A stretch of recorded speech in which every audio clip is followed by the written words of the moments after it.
नमस्कार साथियों, स्वागत है आपका हमारे YouTube चैनल में। आप छत्तीसगढ़ की किस जगह से हमारे समाचार सुन रहे हैं? कृपया कमेंट बॉक्स में लिखकर हमें जरूर बताएं।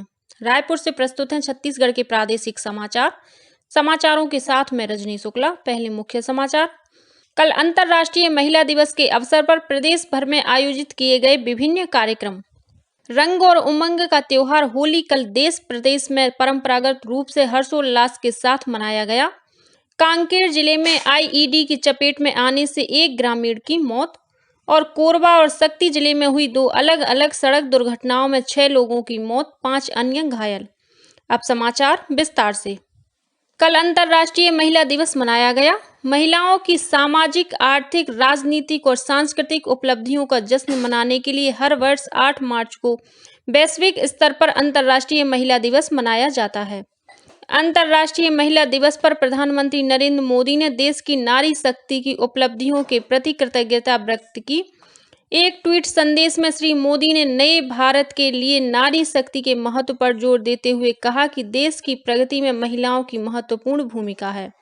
उन्होंने कहा कि सरकार महिला सशक्तिकरण के लिए काम करती रहेगी।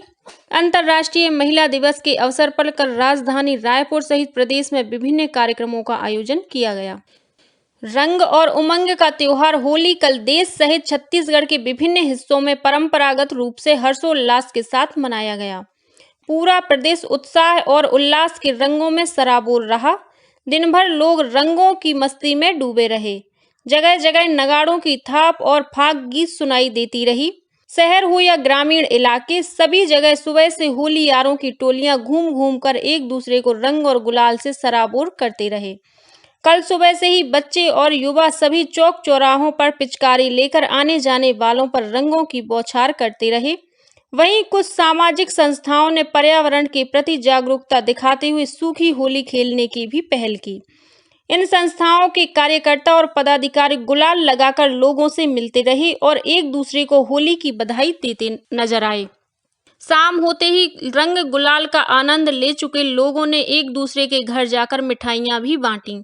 वहीं कुछ स्थानों पर कल फाग गायन का आयोजन किया गया। छत्तीसगढ़ में बस्तर से लेकर सरगुजा तक होली के कई तरह के रंग नजर आए। बस्तर में हर बार की तरह इस बार भी होली पर आदिम संस्कृति और परंपराओं की अलग झलक देखने को मिली। बस्तर में होली की शुरुआत दंतेवाड़ा के फागुन मेले से होती है। इस परंपरा के अनुसार शुद्ध मिट्टी और पलाश के फूलों से बने रंग को देवी देवताओं और मेले में प्रतीकात्मक रूप से आए सैकड़ों देवी देवताओं को चढ़ाया जाता है। इस दौरान सांकेतिक होलिका दहन भी होता है। फागुन मेले के ठीक अगले दिन बस्तर की पहली होली माड़पाल में जलाई जाती है। मान्यता है कि बस्तर में राज परिवार के साथ पहली होली यहीं जलाई जाती थी। यह परंपरा आज भी कायम है। माड़पाल में होलिका दहन करने के बाद जगदलपुर में मावली मंदिर, भैरम देव मंदिर और जगन्नाथ मंदिर में एक साथ होलिका दहन किया जाता है। रंग, अबीर और गुलाल के साथ पारंपरिक लोक नृत्य, नाटक, ढोल मांदर और नगाड़ों की गूंज के बीच लोगों को सामूहिक हर्षोल्लास इस पर्व को खास बना देता है। गौरतलब है कि बस्तर में होली का त्योहार धार्मिक परंपराओं का हिस्सा है और यहाँ के ज्यादातर पर्व प्रकृति के अलावा देवी देवताओं को समर्पित होते हैं। वहीं सरगुजा संभाग में भी होली यूं तो पारंपरिक ढंग से मनाई जाती है, लेकिन जसपुर और कोरिया के आदिवासी बहुल इलाकों में स्थानीय समुदाय के लोग होली के दिन कुछ अपने पारंपरिक आयोजन भी करते हैं। इस बीच राजधानी रायपुर समेत प्रदेश भर में होली के मौके पर सुरक्षा को लेकर पुलिस ने चाक चौबंद व्यवस्था की। रायपुर में जगह जगह पर पुलिसकर्मी तैनात रहे।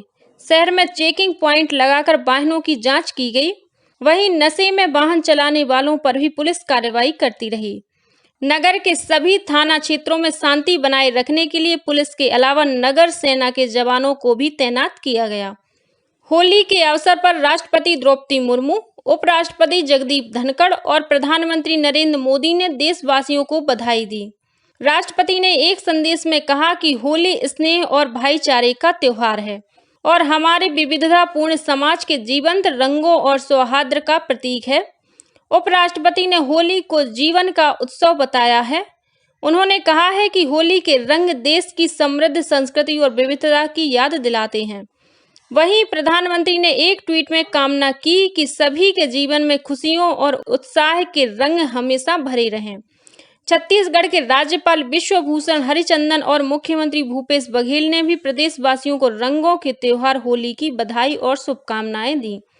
राज्यपाल श्री हरिचंदन और प्रथम महिला सुप्रभा हरिचंदन ने कल राजभवन सचिवालय के अधिकारी कर्मचारियों से भेंट कर उन्हें होली की शुभकामनाएं दी।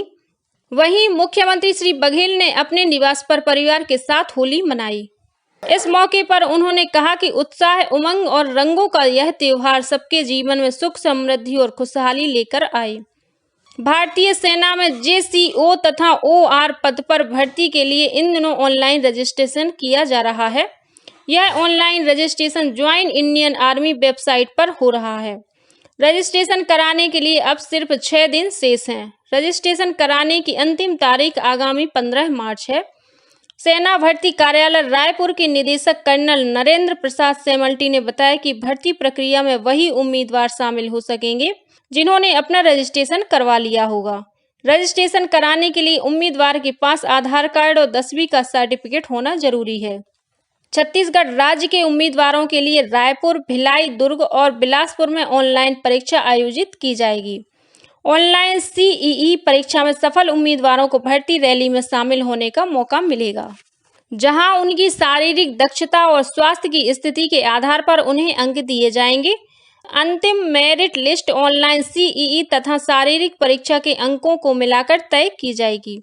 सेना भर्ती कार्यालय ने सभी इच्छुक उम्मीदवारों को आगाह किया है कि यह भर्ती प्रक्रिया पूरी तरह से निष्पक्ष है और इसमें किसी भी तरह का बाहरी हस्तक्षेप संभव नहीं है, इसलिए वे किसी भी दलाल के चंगुल में ना फंसें।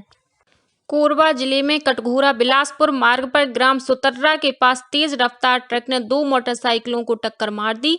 इस हादसे में 3 लोगों की मौत हो गई, वहीं 3 अन्य लोगों को गंभीर चोटें आई हैं, जिन्हें कटघोरा के अस्पताल में भर्ती कराया गया है।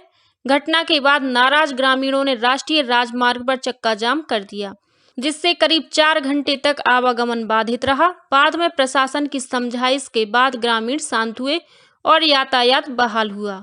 वहीं शक्ति जिले में मालखरौदा थाना क्षेत्र के सकर्रा आमनदुला मार्ग पर 2 मोटरसाइकिलों के बीच हुई भिड़ंत में 3 युवकों की मौके पर मौत हो गई, वहीं 2 अन्य गंभीर रूप से घायल हो गए, जिन्हें जांजगीर के जिला अस्पताल में भर्ती कराया गया है।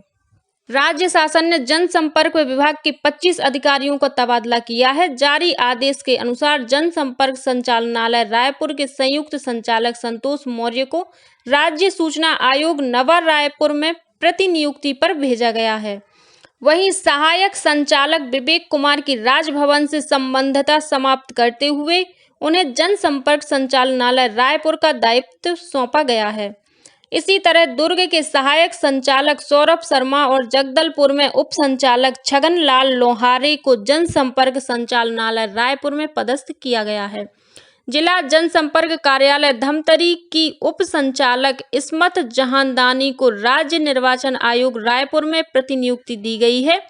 इसके साथ ही नीलिमा अग्रवाल, रंजीत पुजारी, मृगेंद्र सिंह सौरी, संगीता लकड़ा, सुनील त्रिपाठी सहित अन्य अधिकारियों के प्रभार में भी फेरबदल किया गया है। सुकमा जिले के माओवाद प्रभावित एलमा गुंडा कैंप में इंटेलिजेंस ब्यूरो के निदेशक तपन डेंका ने अधिकारियों की बैठक ली। इस दौरान उन्होंने हाल ही में सुकमा जिले में खोले गए सुरक्षा बलों के नए कैंप की सुरक्षा के साथ साथ माओवादियों के खिलाफ चलाए जा रहे अभियान की भी समीक्षा की। बैठक में छत्तीसगढ़ के DGP अशोक जुनेजा भी उपस्थित थे। कांकेर जिले में IED की चपेट में आने से एक ग्रामीण की मौत हो गई। मिली जानकारी के अनुसार माओवादियों ने यह IED जवानों को निशाना बनाने के उद्देश्य से लगाया था। उधर धमतरी जिले के खल्लारी थाना क्षेत्र में माओवादियों ने बीती रात एक ग्रामीण की गला रेतकर हत्या कर दी। पुलिस अधीक्षक प्रशांत ठाकुर ने बताया कि मृतक ग्रामीण चमेदा गांव का रहने वाला था। घटना के बाद पुलिस ने इलाके में सर्चिंग बढ़ा दी है। इधर सुकमा जिले में पोंगा भेज्जी गांव के सरपंच की हत्या के मामले में पुलिस ने आपसी रंजिश की आशंका जताई है। पुलिस के अनुसार पोंगा भेज्जी के सरपंच का 3 दिन पहले लेन देन को लेकर किसी व्यक्ति से विवाद हुआ था। पुलिस ने बताया कि सरपंच की हत्या के बाद उसके 2 पहिया वाहन को आग के हवाले कर दिया गया था। प्रदेश के सहकारी बैंकों में एटीएम लगाने के निर्देश सहकारिता मंत्री डॉक्टर प्रेमसाय सिंह टेकाम ने दिए हैं। यह निर्देश सहकारिता मंत्री ने सहकारिता विभाग की प्रदेश स्तरीय समीक्षा बैठक के दौरान दिए। यह बैठक जिला सहकारी केंद्रीय बैंक रायपुर के सभागार में आयोजित की गई। केंद्रीय अर्धसैनिक बल सीआरपीएफ के 84वें स्थापना दिवस यानी सीआरपीएफ डे पर आयोजित होने वाली परेड बस्तर जिले के मुख्यालय जगदलपुर में आयोजित होगी। इस आयोजन में शामिल होने के लिए आज़ादी के 75वें महोत्सव में सीआरपीएफ की 75 महिला बाइकर दिल्ली के इंडिया गेट से लेकर छत्तीसगढ़ तक की 1848 किलोमीटर की दूरी 16 दिन में तय करेंगी। इंडिया गेट से 9 मार्च को सीआरपीएफ महिला डेयर डेविल्स दस्ते को हरी झंडी दिखाकर रवाना किया जाएगा। पहली बार सीआरपीएफ का स्थापना दिवस समारोह जगदलपुर में 25 मार्च को आयोजित होगा। इस आयोजन में केंद्रीय गृह मंत्री अमित शाह जगदलपुर में परेड की सलामी ले सकते हैं। दरअसल देश की आज़ादी के 75वें साल में भारत सरकार आज़ादी का अमृत महोत्सव मना रही है। इसके तहत देश में अनेक कार्यक्रमों का आयोजन किया जा रहा है। यह समारोह 15 अगस्त 2023 तक जारी रहेंगे। इसी के तहत सीआरपीएफ की 75 महिलाओं का दस्ता नई दिल्ली से छत्तीसगढ़ के जगदलपुर तक की दूरी तय करेगा। और अब पेश है मौसम का हाल। प्रदेश में आज 1-2 स्थानों पर हल्की वर्षा होने अथवा गरज चमक के साथ छींटे पड़ने की संभावना है। मौसम विभाग के अनुसार एक ऊपरी हवा का चक्रीय चक्रवाती ओडिशा और उससे लगे छत्तीसगढ़ के ऊपर विस्तारित है। इसके असर से आज प्रदेश में 1-2 स्थानों में आकाशीय बिजली गिरने और अंधड़ चलने की भी संभावना जताई गई है। और अब कुछ अन्य खबरें संक्षेप में। मुंगेली जिला प्रशासन ने नर्सिंग होम एक्ट का पालन नहीं करने के आरोप में एक अस्पताल का लाइसेंस निरस्त कर दिया है। जांजगीर चांपा जिले के नैला के पास ट्रक की चपेट में आने से एक युवक की मौत हो गई। दुर्ग जिले के खुर्सीपार इलाके में 2 गुटों के बीच हुई मारपीट के दौरान एक युवक की चाकू मारकर हत्या कर दी गई। इस मामले में पुलिस ने एक आरोपी को गिरफ्तार कर लिया है, वहीं अन्य आरोपियों की तलाश जारी है। और दुर्ग जिले की पद्मनाभपुर थाना पुलिस ने 2 आरोपियों को गिरफ्तार कर उनके पास से करीब 70 किलो गांजा बरामद किया है। इसी के साथ छत्तीसगढ़ के समाचारों का ये बुलेटिन समाप्त हुआ। नमस्कार।